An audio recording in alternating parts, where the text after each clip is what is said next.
kalau menurut saya, sebetulnya desain komunikasi visual itu adalah satu bidang yang sangat kreatif, di mana di situ eh, sesuai dengan pemikiran desain, sebetulnya desainer itu perlu memikirkan fungsi sehingga bisa memenuhi kebutuhan ataupun bisa mencari solusi atas permasalahan yang dihadapi oleh klien ataupun masyarakat, terutama dengan pendekatan visual, di mana di situ tentu ada pengolahan seperti warna, bentuk, apakah itu fotografi, ilustrasi, dan DKV juga menurut saya merupakan suatu bidang yang sebetulnya cakupannya itu sangat luas, mana ketika seorang desainer itu sebetulnya bisa mengerjakan berbagai hal, mulai dari animasi, kemudian juga company profile, iklan, promosi, layanan masyarakat, komik bahkan, dan masih banyak lagi. Sebetulnya di Indonesia sendiri prospeknya sangat bagus ya, terutama karena kita tidak bisa memisahkan ya, antara DKV dengan tentunya promosi, publikasi ya, ataupun informasi kepada publik ya. Nah, sementara itu seperti yang kita ketahui ya, bahwa masyarakat atau penduduk di Indonesia itu begitu banyak ya, dan ada kalanya publikasi itu perlu melibatkan atau harus memberi informasi ataupun ada kebutuhan untuk mempublikasikan sesuatu itu ke masyarakat yang luas. Nah, dengan luasnya atau banyaknya publik yang ada di Indonesia ini, sebetulnya itu punya peluang yang sangat besar dalam membuat suatu karya-karya DKV, atau kebutuhan akan bidang DKV itu pasti besar sekali. Nah, ini memang tidak bisa dipisahkan dari seperti marketing ataupun informasi kepada publik ya. Oleh karena itu peluangnya tentu saja sangat bagus, dan apalagi kita melihat juga kondisi ya, bahwa makin banyak juga kepedulian terhadap publikasi ya. Banyaknya media yang muncul dan berkembang di Indonesia itu sebetulnya juga membuka peluang yang sangat luas untuk bidang DKV. Sebetulnya kita tidak bisa menilai begitu saja ya, apakah sudah ahli atau belum gitu ya, karena ada banyak ukuran ataupun variabelnya gitu ya, jadi tidak bisa kita pukul rata gitu semua sudah memenuhi atau belum gitu ya. Tapi memang sesuai dengan perkembangan bidangnya sendiri, menurut saya desainer-desainer Indonesia itu sedang dalam proses ya untuk berkembang, dalam proses untuk bisa menemukan diri. Nah, sebetulnya itu yang juga perlu diantisipasi, yaitu supaya desainer-desainer di Indonesia itu menemukan permasalahan tidak hanya bisa mentransfer atau mengadaptasi desain-desain dari luar, tapi bisa mencoba untuk melihat sendiri permasalahan yang khas yang ada di Indonesia misalnya, untuk kemudian dicari solusinya yang juga menurut saya harusnya khas juga karena permasalahannya khas. Nah, itu yang juga harus perlu diupayakan, yaitu untuk mencari jati diri ya. Nah, tapi tentunya itu proses yang tidak bisa instan, tapi harus dalam proses, selalu berprogres. Nah, itu yang menurut saya perlu diantisipasi oleh desainer-desainer Indonesia saat ini, terutama yang masih muda. Ya, harapan saya tentunya desainer-desainer Indonesia itu akan menjadi pertama, dia selain tadi punya jati diri, menjadi trendsetter mungkin, atau bisa mengatasi atau mencari solusi bagi permasalahan-permasalahan desain yang juga khas di Indonesia. Nah, selain itu juga mungkin selain dapat go internasional, saya kira adalah penting juga dapat menemukan atau bisa mengembangkan apa yang menjadi ciri khas lokal untuk bisa memasyarakat ataupun bisa bahkan go internasional, sehingga bisa mengangkat nama Indonesia secara keseluruhan tentunya.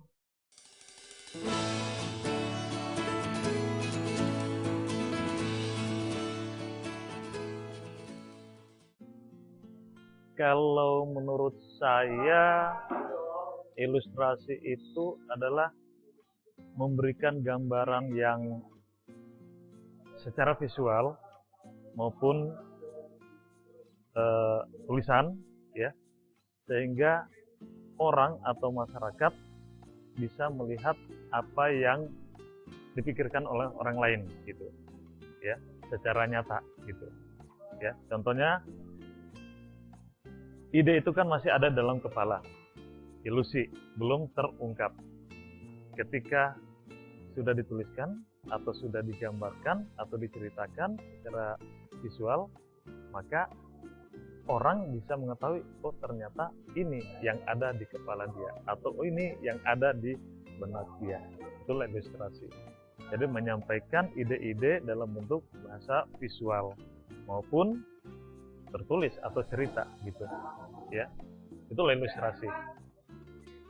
Kalau ditanya apa yang menarik, saya kira sangat menarik sekali, gitu, ya. Karena ilustrasi itu kita lebih bebas bereksperimen, bebas mengeksplorasi, dan kita bebas berimajinasi, kita bebas mengungkapkan argumen pikiran kita dengan bahasa semiotik atau simbol, ya, tanpa kita harus terikat dengan teknik-teknik yang pakem-pakem teknik yang sangat normatif, gitu. Jadi kita bebas memberikan argumentasi, gitu. Itu menariknya. Jadi kebebasan eksplorasi yang kita dapat di situ yang sangat-sangat luar biasa. Beda misalkan ketika kita bicara menggambar. Kalau kita bicara menggambar bentuk, berarti bentuk yang kita contohkan atau yang diminta untuk digambar harus persis dari berbagai sudut. Tapi kalau ilustrasi, kita dalam tanda kutip lebih bebas mengeksplorasi bentuk. Seperti apa yang saya lakukan selama ini dengan kalian. Kalian bebas mengungkapkan ini selama kalian mampu mengangkat karakteristik kalian sendiri. Ya, itu yang paling penting. Makanya menjawab tadi, kenapa saya tertarik dan saya menekuni ajar ilustrasi, ya karena saya pun bisa melihat banyak sekali ide-ide yang berkembang dari mahasiswa saya, banyak sekali argumentasi-argumentasi yang sangat luar biasa, yang kadang-kadang argumentasi atau ide itu yang tidak sempat saya pikirkan muncul di sini. Sehingga saya pun merasa jadi kaya, gitu. Jadi mahasiswa juga merasa kaya dari apa yang saya sampaikan, saya pun merasa kaya dengan apa yang disampaikan oleh mahasiswa yang mungkin saya tidak sempat mengetahui sebelumnya. Tiba-tiba muncul ide ini, menarik sekali. Ada argumentasi, luar biasa sekali. Sehingga disinilah saya merasa ada sinergi, gitu. Oleh karena itu saya sangat bahagia sekali ketika muncul ide-ide yang baru. Saya merasa justru saya belajar, gitu. Harapan saya sangat sederhana sebetulnya.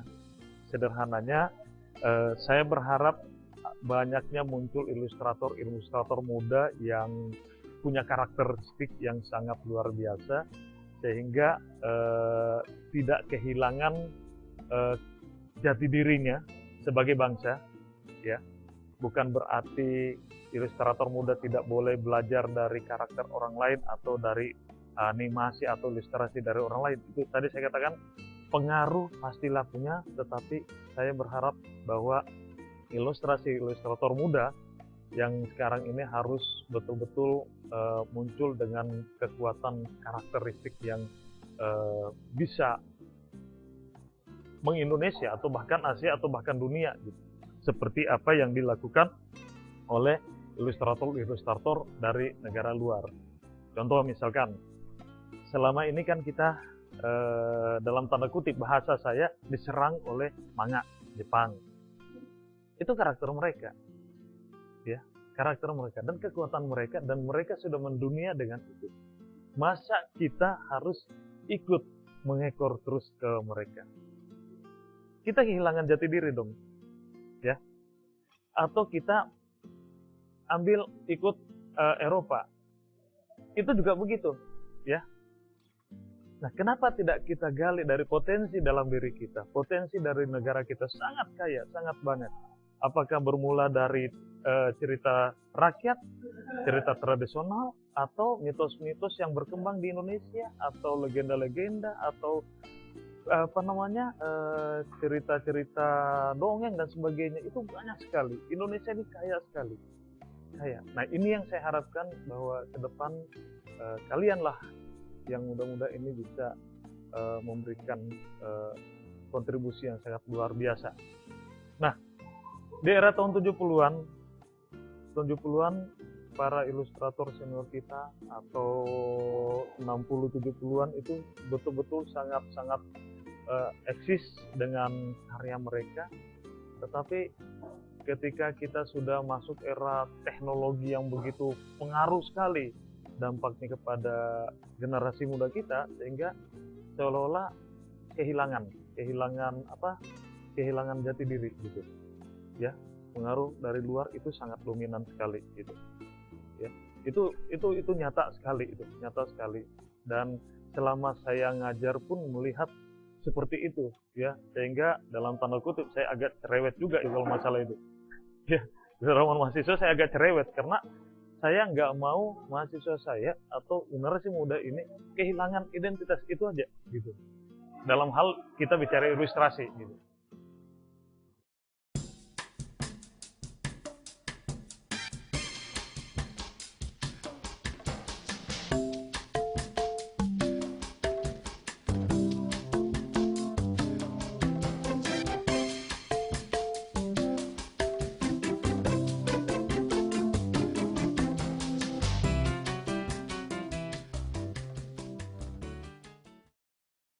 Di Indonesia ya, kalau untuk perkembangan digitalnya sih masih cenderung dulu belum ada ya, karena untuk ilmunya saja desain di animasi itu masih relatif sedikit, jadi masih berupa manual seperti stop motion dan sebagainya, itu masih ada. Dan itu perkembangannya itu lebih berat ke iklan ya, jadi proses pembuatan iklan yang membutuhkan animasi ya, itu yang diterapkan di situ. Jadi untuk animasi sendiri, yang film animasi sendiri itu masih belum ada penyalurannya ya, dan didominasi oleh animasi-animasi dari luar. Itu kalau di Indonesia soal animasinya.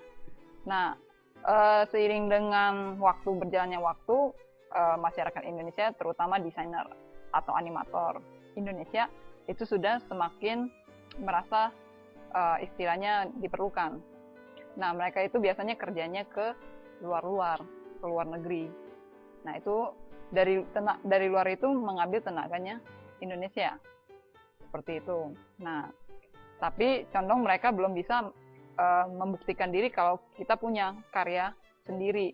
Itu karena terhimpitnya biaya juga, di mana tidak ada yang berani untuk mendanai atau mensponsori film animasi itu sendiri, begitu. Jadi yang paling kuat itu adalah yang punya dana, seperti itu. Nah, namun amat disayangkan juga ya, ada kasus di mana animator Indonesia yang mengerjakan suatu film animasi diklaim itu adalah animasi dari negara lain. Ada contoh kasus seperti itu. Jadi masyarakat di Indonesia itu masih belum ada kepedulian tentang nasionalismenya di situ. Nah, biasanya kita harus menghimbau ya bagi para animator itu untuk mencoba membuktikan diri, ya, membuat suatu rangkaian animasi pendek yang berjiwa nasionalisme. Nah, itu ibaratnya pemerintah pun harus ikut campur tangan. Kalau tidak, ya perkembangan animasi yang untuk melihat itu adalah punya Indonesia, itu nyaris belum ada. Jadi misalnya gini, anggapnya animator Indonesia itu sebenarnya ada, benih-benih animator pun banyak. Cuman tenaganya itu dipakai keluar, ya. Jadi tidak ada istilahnya unjuk gigi dari animator Indonesia itu sendiri. Bahkan animasi di Indonesia pun diklaim oleh negara lain seperti itu. Baik dari segi ide cerita sampai pengaplikasiannya ke media animasi seperti itu. Kalau untuk lapangan pekerjaan biasanya tuh mereka dapat yaitu di bagian production house. Ya, jadi badan-badan lembaga advertising yang istilah kata production house itu mereka yang merekrut animator-animator untuk ambil ahli dalam suatu desain di situ, yaitu membuat iklan. Seperti yang saya bilang, kalau untuk iklan itu sudah kelihatan ada. Cuman kalau untuk film animasi itu masih kurang, ya. Jadi masih kurang ada yang namanya suatu perusahaan yang mau mendanainya. Tapi kalau misalnya untuk iklan itu sudah banyak advertising yang merekrut mereka di situ. Makanya mereka bisa survive untuk tetap membuat portfolio atau menelurkan suatu karya animasi itu di iklan seperti itu. Kalau di sini yang turut ikut serta berperan penting itu sebenarnya pemerintah. Kalau pemerintah ikut membantu dengan memberikan suatu pekerjaan ya dan membuat animasi-animasi sosial aja ya yang membutuhkan tenaga animator di Indonesia, itu pasti bisa. Ya, jadi animator di Indonesia merasa terpanggil, merasa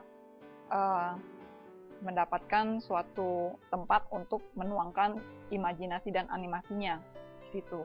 Nah, itu dari pemerintah. Dan pemerintah pun bisa memberikan penyuluhan terhadap production yang lain, misalnya seperti pembuatan film animasi dicanangkan, kemudian penyuluhan tentang nasionalisme sebagai sebagai fondasi bagi para animator di Indonesia untuk ikut mensukseskan nasionalisme, itu juga bisa. Jadi intinya itu